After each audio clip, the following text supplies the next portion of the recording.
I want to talk now about some of the research that tends to surprise people the most. When I first started teaching this class, this was the research people argued with. Like literally I couldn't get them to be quiet in the classroom because they were so convinced this could possibly be true.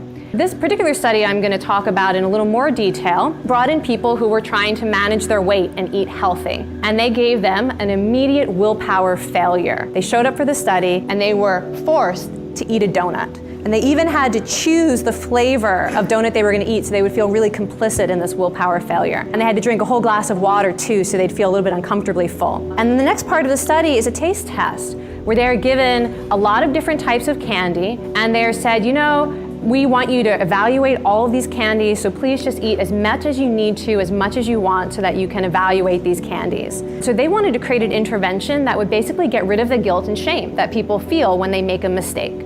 And so in this study, half the dieters were randomly assigned to receive a special letting themselves off the hook message. So between the donut eating and the taste test, an experimenter came in and said, by the way, we've realized now that some people in this experiment feel guilty after eating the donut. So there was an opportunity for people to recognize they might be feeling guilty. Second part of the message, we want you to remember that actually everyone indulges sometimes and we ask you to do it. So there's a kind of putting it in a broader perspective. And the last part of the message was a simple plea. Please don't be too hard on yourself about it. Okay, so very simple. You might be feeling guilty. Remember, everyone does it. Don't be hard on yourself about it. And then they went on to the taste test. And what the researchers found was that the women who had been given self-forgiveness message ate less than half as much candy as women who had not been told, don't worry about it, it's not a big deal. Which is exactly the opposite of what most people think. Most people think you make a mistake, you have a willpower failure, and you start saying nice things to yourself about it, that this could only lead to disaster, that would lead to licensing even more indulgence. And yet, that's exactly the opposite of what was found in this study. This is one of the strongest pieces of theory we have in willpower research right now.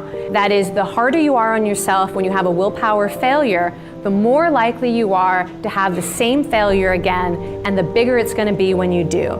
For example, one study took a look at problem drinkers and had them keep track of how much they were drinking and how bad they felt the morning after. What they found is that the people who were the most self-critical and felt the most ashamed or guilty about drinking the night before wanted to drink more immediately when they woke up, and also drank more that night and the next. There was something about the self-critical nature, the shame and the guilt, that was driving people back to the very thing they felt bad about. Same has been shown for addictions, including quitting smoking. You know, you have that first relapse, and the more you beat yourself up about it, the more you now need to be comforted with something, because that's probably why you do it in the first place. Same has been shown for gambling. The more people feel guilty and self-critical about losing money, the more likely they are to borrow money and try to win it back and end up losing more. And even for procrastination, research shows that the harder someone is on themselves for putting something off, the longer they procrastinate the next time. And all of this has to do with the basic fact that when we are feeling stressed out and guilty and ashamed, that is a state that puts us into the version of ourselves, the mindset, that is much more susceptible to immediate gratification, temptation, and anxiety. So I just wanted to give you a sense of what it would be like to give yourself a self-compassion message. So the 3 steps of this message is, the first is mindfulness of what you're thinking and feeling. Noticing that you're feeling guilty, or noticing that you're feeling self-doubt or self-critical. Because a big reason that people go from feeling guilty to giving in again is that they just want to get rid of that feeling. It's so kind of overwhelming. And they want to distract themselves from it with something that is going to get them into further trouble. And then the second step is this common humanity. One of the reasons that it is hard to find our motivation and our willpower is we start to feel like there's something uniquely broken with us. There's something about who we are that is wrong and weak, and that mindset makes it very difficult to tap back into your motivation or your strength. This message of common humanity is basically saying to yourself, you know what? This is part of the process of change. This is how things get done. Sometimes we procrastinate. Sometimes we fall off the wagon.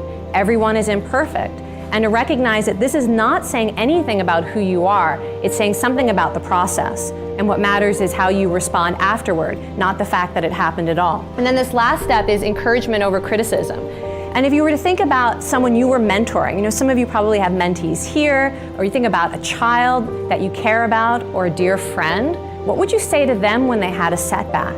And to say that to yourself, It might be reminding yourself of your goal. It might be reminding yourself of the big picture rather than the sort of the micro picture in which you feel like a failure. And to do that rather than the voices we often have in our head that are saying things like, why did you do that again? You're so stupid, you're never gonna change. And to actually start to talk to yourself a little bit in the second person as if you were a good friend. And research shows that this particular approach, learning how to talk to yourself in this way, is more effective, for example, at quitting smoking than nicotine replacement therapy. That's how powerful being able to respond to setbacks with self-compassion can be.